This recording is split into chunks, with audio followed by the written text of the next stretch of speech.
नमस्कार, न्यूज़ डंका में आप सभी का स्वागत है। मैं महेश विचारे। दोस्तों, प्रधानमंत्री नरेंद्र मोदी जब भी कहीं पर जाते हैं, कहीं दौरे पे जाते हैं, तो उसके पीछे कोई कारण होता है। कुछ दिनों पहले हमने देखा कि जब वो लक्षद्वीप में गए थे और वहाँ पे जाने के बाद उन्होंने आह्वान किया था आम लोगों से कि इस जगह को आप लोग एक पर्यटन स्थल के तौर पे देखिए, वहाँ पे आइए, वहाँ पे जो प्रकृति है उसका आनंद लीजिए। इस तरह का आह्वान किया और उसके बाद हम लोगों ने देखा कि पूरे दुनिया भर में लक्षद्वीप और मालदीव इस विषय पर किस तरह की चर्चा हुई, कितना बड़ा बवाल खड़ा हो गया, ये हम लोगों ने देखा। वैसे तो नरेंद्र मोदी ने वहाँ पे कहीं पे मालदीव के बारे में कोई जिक्र नहीं किया था, लेकिन अचानक से बैन मालदीव इस तरह की एक मुहिम चल पड़ी और सब लोग लक्षद्वीप के बारे में चर्चा करने लगे। लक्षद्वीप ट्रेंड में रहा। तो नरेंद्र मोदी जब भी किसी जगह को भेंट देते हैं, वहाँ पे जाते हैं और उस जगह की तारीफ करते हैं, उसके बारे में उनके जो फोटोग्राफ्स हैं वो वायरल हो जाते हैं, तो ये समझना बहुत ही आसान है कि उसके बारे में नरेंद्र मोदी कोई संदेश देना चाहते हैं, कोई मैसेज जो है वो लोगों को देना चाहते हैं। अभी हाल ही में उन्होंने तमिलनाडु का दौरा किया और उस दरमियान उन्होंने राम सेतु, जहाँ पे राम सेतु का प्रारंभ होता है, उस जगह को भेंट दी। वहाँ पे उन्होंने प्राणायाम किया, पुष्पांजलि अर्पण की और उसके फोटोग्राफ्स हम लोगों ने उनके ट्विटर हैंडल पर और सभी जगह पर देखे, वायरल हो गए। तो ये राम सेतु के बारे में नरेंद्र मोदी जब गए वहाँ पे, उसके बारे में उतने वो सकारात्मक क्यों हैं? कोई तो कारण रहा होगा। अभी 22 जनवरी को प्राण प्रतिष्ठा का उत्सव जो है मनाया जाने वाला है अयोध्या में। उसके लिए खुद पंतप्रधान नरेंद्र मोदी वहां पे जाएंगे, उनके उपस्थिति में होने वाला है उत्सव। और उसके पहले ही उन्होंने राम सेतु को, जो वहां पे उनका स्थल है तमिलनाडु में, धनुषकोडी ये जो डिस्ट्रिक्ट है, वहां पे राम सेतु का ये प्रारंभ बिंदु जो है वो है। और वहां पे नरेंद्र मोदी गए, उन्होंने पुष्प अर्पण किए, दर्शन लिया। तो इसके पीछे एक कारण है, उसके पीछे राजनीति भी है।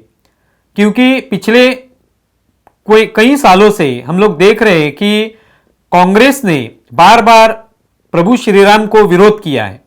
पहले तो वो कहते थे कि प्रभु श्री राम ये पूरी तरह से काल्पनिक है, इसमें कोई सच्चाई नहीं है। तो स्वाभाविक है कि जो भी अयोध्या हो या जहां जहां भी प्रभु श्री राम गए वनवास के दरमियान, वो सभी जगह कांग्रेस के माध्यम से उन्होंने कहने की कोशिश की कि ये सब झुटलाने की कोशिश उन्होंने की, ये सब गलत है, ये सब काल्पनिक है, ये सिर्फ कविता में लिखा गया है, असल में ऐसी कोई बात है ही नहीं।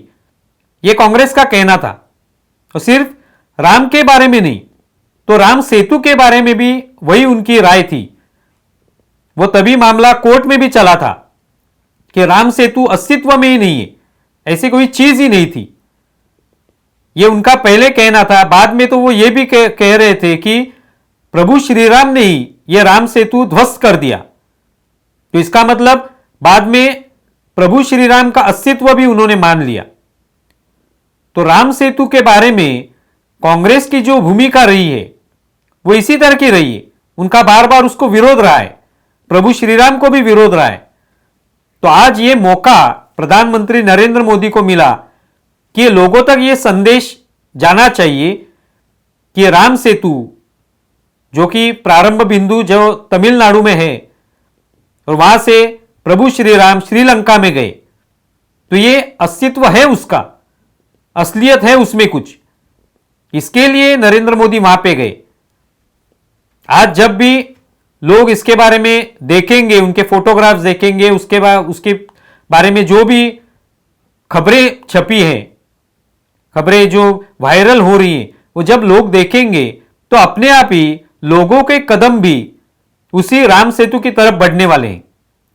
आगे चल के हम लोग देखेंगे कि आज राम मंदिर बन रहा है, लोग ये चाहते हैं कि कभी ना कभी वो राम मंदिर जाएं, अयोध्या जाएं, राम मंदिर में प्रभु राम के दर्शन करें, ये तो लोग चाहते ही हैं।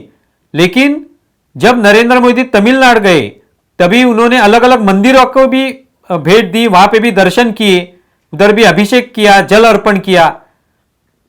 कोदंडधारी राम का मंदिर है, उधर भी वो गए थे। तो ये जाने के पीछे कारण है कि आगे चल के लोग एक तरह से इन सभी जगहों को भेंट देने वाले, सभी जगहों को लोग जाएंगे, वहां का एक तरीके से पर्यटन का विकास भी होगा, एक तरह से वहां का तीर्थ क्षेत्र भी विकसित होगा।